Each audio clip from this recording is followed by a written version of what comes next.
Welcome to the S1-E podcast, a space to connect, communicate, and collaborate for the advancement of the kingdom in North America and beyond. Here we will discuss the disciple-making movement that is happening in this Western context and the return to God's design for discipleship, church, and life. What we're going to be talking about a little bit is just vision, and within disciple-making, the importance of vision. And so maybe a question that we can start off is just how does vision casting for both you and I, but would love to hear from you, Dori, affect the type of disciples that are made in the churches that are starting? What have you learned in way of that? Well, I'm going to start with, a work of ministry, I guess 7 or 8 years ago. When we first gathered, we asked a question together as a team with 9 people. We asked the question, what would it be like if God's kingdom actually comes in our city as it is in heaven? So that was the question. And so help us to imagine what it can be. And as we were gathering, we started seeing, how we wanted to gather people of all tribes and nations to worship God. And of course, these people need to know God before we can all come to worship. But when we were doing that, we're just thinking, maybe we'll have students from, all over the world come in, learning about Jesus, and then bring it back home, what they learned. We didn't know that God was actually sending us. And of course, we didn't know how to do it. When it was time for us to kind of redefine the mission, the vision and the mission, which is very important, when you're actually leading a church or movement or network, you need to know where we're actually going. Absolutely. And that vision helps us to calibrate. Sometimes we deviate a little bit, so where are we going and how are we supposed to do it, right? Yes. So we have to really know exactly what it is. So when we come together, we decided that what we need to do is that till all nations worship is our focus. And how do we go about doing that? Intentional disciple making. So intentional disciple making meaning you're of course everybody's saying we need to make disciples, or some people would say, making disciples means we're going to take a lifetime to do that. But we're talking about intentional disciple making, which would help us to focus on making disciples who would make disciples who would make disciples. We have to have that expectation in order to see that outcome. So that's intentional disciple making. That missional living means no matter what job you do, where you are in a family, at home, or you're working and you're with your coworkers, what is it like to live missionally? Live like a missionary. In fact, we're all missionaries. We're called to be. So what is it like to live missionally? And the third thing is gathering and scattering. So we need to gather God's people in order to be the church. But at the same time, are we scattering to the point where we can reach the ends of the earth, wherever we are? So the results of these 3 things at the end is healthy multiplication. So if we're doing all these 3 things right, we're expecting to multiply in a healthy way. So that was the vision that we had, and I realized that it helps us to focus and to calibrate. Yeah, that's really good. Yeah, I think often when I think of vision, I think of a marathon or a race that someone's running. And if you don't know where you're running or how far you're running, you're probably not going to get there. And you're also going to get tired and not know how to pace yourself. And so I feel like that's super central to this vision. Is why do we have vision? Why do we have to look at the trajectory that we're going? Because we're not going to know where to run, and we're not going to know how fast to run unless we know what the point of vision is in the future that we're going towards. Yes. When you're talking about running a marathon, or actually I was actually imagining driving, but sometimes we would set the goal we're going to reach a particular place, and then we'll just keep going. But at some point you got to check to make sure that are we on track or are we not? So it's very important for not only for us to know, as leaders, but we need people who are actually following and coming along to also see that vision together. One thing that I learned about, vision casting or vision in general is that, we do have like a general vision where we want everybody to catch. But at the same time, I'm not preaching at them and forcing, this vision into them and saying like, this is the vision, this is the vision. It's more like we're helping people to see God's vision together. So they're not like trying to follow or leader and to, kind of being indoctrinated and going like, okay, this is where we're going, everybody. But like they can actually join in to this, bigger vision and they can actually live out their calling while they're doing that. So, would you say there's a point where your vision changed? Well, for sure, when we first began, we were like, well, we wanted to worship, and the definition of worship then, for me, was different. So we were just thinking of bringing people together to worship. Like in song? Like singing songs, as, the worship coming together. Since we're in the college setting, we're thinking that, like there are a lot of people coming from different nations and language groups or tribes, people groups, that maybe these people will get to hear Jesus and then I'll get to, like share with them and then they'll get to go out and kind of return to their home country and share Jesus that way. So that was I think what I thought, our vision would be. A little bit, I know that God actually says that we need to go. And we need to go from Jerusalem, Judea, Samaria, to the ends of the earth. I'm like, Lord, you're talking to me, but how? I don't know how. And it turns out God was, telling us, not only telling us to go, but he actually has a really specific way. And it is through disciple making. And that was new to me. Because when I first gathered the church, I thought we're just, going, and just everybody catching that vision and let's go. It got to the point where, people are being dragged and tired and they're like, how long are we supposed to go on with this? Because they're actually adopting a vision from me or from the leadership instead of actually seeing where God's vision is and how they can actually play a part in this vision. So, long story short, like God just taught me about disciple making, the importance of disciple making, going back to Matthew 28 and just read it carefully. It says what? Go and make disciples of all nations. Baptize them, teach them. And I'm like, I thought I'm just sharing the gospel.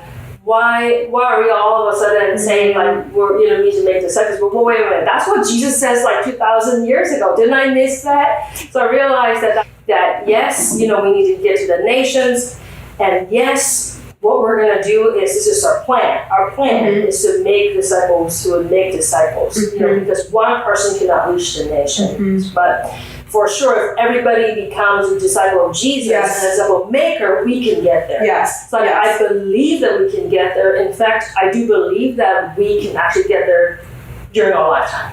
Amen. Yeah, I think as we were just talking about vision, I think vision or vision casting can be such like a buzzword within DMM. It's like, all right, like how's the vision? Do they get the vision? And like, gotta cast vision for them and all these things, which is good. Like, let's do it. But I think sometimes even for me, I've been like, okay, but like even for me, like, but like, what is the vision? Like we keep talking about vision. What's the vision? And do we have shared vision? And so I've been pursuing movement, DMM, just being a disciple who makes disciples for the past few years, and have just been through this shift of like, okay, our vision, okay, multiply disciples in churches. Okay, that's good. Like I want to do that. I agree. But is that it? Is that our aim, or like Grand Rapids? Like we want to see it transformed. Like we see the brokenness, and I do want to see it change. Is that the thing we're going to put our hat down on? Is that it? Like, okay, 20,000 disciples in Grand Rapids. Is that the vision? And then we would just like encourage everyone in every city to do that. And then it wasn't until a couple months ago, and I feel like probably an increasing conversation in the body of Christ today is the return of Jesus. So that kind of got me to this point of like looking at the return of Jesus in relation to vision. honestly, you were sharing a little bit of like how pivotal that is, even in the vision that you guys are looking at over in the Bay Area, which is, I mean, same heart is here. But what would you say the importance of the return of Jesus is within vision casting, and like where our vision is, and within pace and urgency? So he shared with me about the word Maranatha. So I thought it was just a reading word, during the time when the disciples, kind of come together, visit homes with the Maranatha. And I thought it means like, come Jesus, Lord Jesus, come, or just come, or something like that. But turns out that word actually means like Jesus has already come, and or he did came. He's here, and he will come. The fact that during the time the disciples were actually greeting each other with the expectations that Jesus actually will come, and maybe in their lifetime, is very important. It helps us to see this urgency that yes, Jesus will come, maybe tomorrow, maybe actually even now. So for me, somebody was asking me about retirement plan a couple of days ago. And I was like, retirement plan? I mean, I'm not planning to retire. And this person was just saying to me, well, Dori, you're a futurist. You always plan ahead for the future or see the future. So why not plan for the future, And I'm planning for the future. I'm planning for the future. Let's have that kind of urgency, and to actually see this not as a futuristic thing, but more as like a reality. So we're actually seeing that as a reality. Not a thought, but it's like, this isn't pending. Jesus is coming back. Right. What are you going to do? Like, I wanted to be part of this plan. I wanted to be the last generation. And I wanted to, run to the end. Yeah, I wanted to know. I wanted to, help people, not just myself, but help others in your network or churches to actually see that this can actually happen. Yes, yeah, that's so good. Yeah, for me, just within the conversation of like the return of Jesus, I recently actually, like a handful of months ago, was studying heaven and hell, that our hope is not in heaven.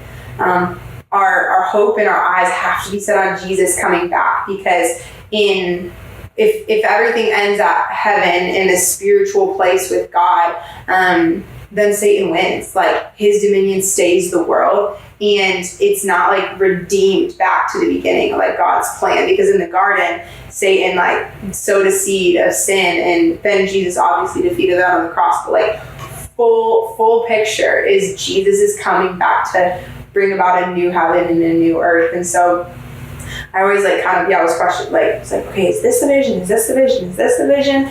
And then once the Holy Spirit just showed me, it's like, no, I've already showed you the end. It's like, that's your vision. My son is coming back to live, like to judge the living and the dead. He will reign. He will reign in justice and righteousness. And this is like where your eyes are set. And there will be it's a parable, the wedding feast, but there will be a literal wedding feast where the son, the bridegroom is there, and then the bride is brought to him, and we as the church are the bride. And like, this is what you're running towards the time when there is no more sun, but the Lamb is the light of the world. He's the glory of the world. There is no more darkness. And like, we don't have to question what the end of the story is, because he's given it to us. And on that day, like you were saying, every tribe, nation, and tongue is going to bow before him. And this has just brought me so much peace and urgency to know that, I think for me at least, like just being, from the West and not having maybe the depths of understanding that I would love to have within a Jewish context, is that God will judge, that he's the judge of the living and the dead. And this hinges on Jesus, is that we in Jesus we are covered in righteousness, not because we're righteous, but because he's righteous. That if people are to be with us in glory, they have to know Jesus and hear about him. And so I feel like this just like has changed like everything for me, of like just a piece to like this is it, like this is the end of the story. This is what we as like family and the Lord are running towards, is like his glory and his return, and everyone possible being there on that day, like with us. Right. I think you were mentioning about this exponential growth, the number, like how we can actually finish the job within 34 years. If we're just being obedient, just to make one disciple per year and expect that disciple to make another disciple. So if we can actually put it in our context and just to think, like, okay, how am I going to be 34 years later? If I have that in mind, that it would actually happen in my lifetime, then how would I actually live differently in order to plan for that to happen? What decisions would I make? What doesn't matter anymore? And if we can live like it and actually help others to see that vision and incorporate it in their life goal and their plan, then I think it'll make a difference. Yeah. Can you talk a little bit more about that? I just feel like the concept kind of you're talking about is hastening the day of the Lord within disciple making and within like the gospel going out. Would you just like share a little bit more about? So like for example, somebody who's like 20 years old, and if I can, share with them about, like, yes, it can actually happen if we're obedient to his call to make disciples, and in 34 years, maybe that person would be 50, I guess 54. Maybe they'll have kids, maybe whatever. But when we actually put that into, our context in our lives, it helps this person to imagine, okay, well, by the time I'm 54, then the Lord is actually going to come. Well, if that's the case, then, what decisions should I make? Maybe I need to focus on how to make disciples that multiply. Or maybe we won't worry about our earthly things anymore, but we're actually set on eternity and focus on that. And it changes the way we live when we actually see it differently. Yeah. Okay, so how central would you say, I think referencing 24, like Matthew 24:14, where he says, in this gospel, the kingdom will be proclaimed as a testimony to all nations, and then the end will come. So how central would you say the gospel getting to every ear is to Jesus coming back? And if we're part of this plan together, then are we actually reaching out to different tribes and nations, because, if we're the last and we better finish our job quickly, where's our role in terms of bringing the different tribes and nations together? Where are they in my city that I'll be able to reach them, to share Jesus with them? And so, like, to me, it really helps me to map out what I need to do in the next, I guess, few years in order to truly participate in his plan. So why is it that you believe that Jesus will come back within your lifetime? Because he promised us that he will be back, even though I won't know. We need to have that hope, in order to guide us and to anticipate, to really long for its coming, and that helps us to have this urgency. Otherwise we're going to stay in the comfort zone, and we'll be like, we'll just take our time. We're just going to look pretty by the time we show up, before Jesus, and then I can't even imagine doing that, because the gospel is so important to me, and hopefully to you and to others too. That is so good that it's worth for us to live for, to die for. It is that important. And the coming of Jesus is actually so real that I wanted people to actually see it. Can't say for certain. We can see a lot of things in the Word that will point us to Jesus is coming back, but I love. But why not put it in imagine that. Absolutely. It in me is like, okay, Jesus, like, if I am going to live like Jesus is coming back soon, because he says I'm going to be back in a little while. He knew, he constantly was preparing his disciples, like, I'm going to leave. What's going to happen is I'm going to be killed. I'm going to die. I'm going to be buried for 3 days. Then I'm going to rise again. And he said it in so many words. They never quite understood it, but you can see in the record of his life that he was constantly preparing his disciples for himself to leave, so to entrust them. And I think that's this. It's the same thing, just flip flop. He's like, why don't we ought to live like he's coming back, and then we ought to live like we're not going to be here forever, just like Jesus did, because we're not going to be, in this studio, in this city forever. So how are we? Yeah, it is true when you have a shorter perspective of time, it changes and the expectation. Like we expect him to be back, and it changes the way we live. Yeah. Something too that I've just been kind of meditating on the past couple of months is the story of the wedding feast, the parable specifically, but we know in Revelation that there's going to be a literal wedding feast, and in that there's going to be a wedding, and the master of the feast is like throwing it, and the bridegroom is going to be there, and the servants, they go out and invite people to the wedding feast. Then people reject them. They're like, I'm farming, like I'm a businessman, I'm doing these things, like I'm busy. And so then they come back, and then the master of the feast sends them out again. They go out, and then they're killed this time, like for that. And then his wrath like goes to those people, and many are killed because they killed the servants. And then they come back, and he's like, all right, like go to the highways and the byways, go invite anyone, like the lame, the blind, the sick, invite them to come, and then those are the people that end up coming to the wedding feast. But what I learned from another brother who lives in Jordan a couple months ago was that traditionally within that culture, what would happen is the master of the feast would, and then at the end of the story, someone's thrown out because they're not wearing wedding clothes, and so people will be like, what is that? And I heard recently that the master of the feast was the one who provided the wedding clothes for all the guests that would come, and like we know that is what like God has done in Jesus, and that we get to be clothed in him. But I feel like that's been one of my favorite stories lately, talking about the return of Jesus and the urgency, and even our job as disciples and disciple makers is that we're just servants, and like we're just carrying the invitation to people, saying like there's going to be a party. It's the best party ever. Like it's gonna happen whether you're there or not, and like this is the invitation, like, and this is what you need to leave behind in order to come, but you can come. And it's just been so fun to even like alleviate the burden of like, we don't have to decide for people if they're going to come, but we as disciples and disciple makers get to just invite people to the party, and then they get to come and be clothed and be servants to then go back and invite more people. Mm-hmm. Yeah.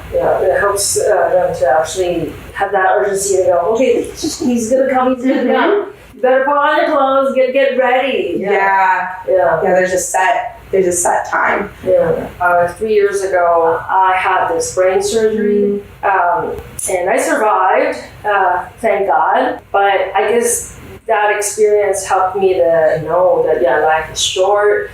We need to focus on the right things. Focus on the most important thing. In fact, we talked about early on, in the previous discussion, that there are good things, there are best things, and there are God things. Why not focus on the God thing? Because time is limited. Let's just focus on the God thing. That's good. Yeah, I asked someone earlier, just like, if you could give me any wisdom, like what would you give? And he had shared, he's like, know what to say yes to and know what to say no to. Because there are some things that are good, but there are some things that are from God, and like we have this much time, so we ought to walk in a wise way, not just putting our hands on everything, but the things that God is calling us to. Thanks for sharing, Dori. I love it's super cool. It's always just so encouraging, like state by state, country by country, that it truly is like the same here is there, because the word is the same here is there, and the spirit is. And so it's just super sweet to just be like, man, we are so unified and of one heart and one mind and one accord in the mission that he's laid before us. Thank you for listening to the L1A podcast. If you are interested in learning more about this topic or getting connected with other disciple makers in your area, visit loveoneanother.life. Again, that's loveoneanother.life.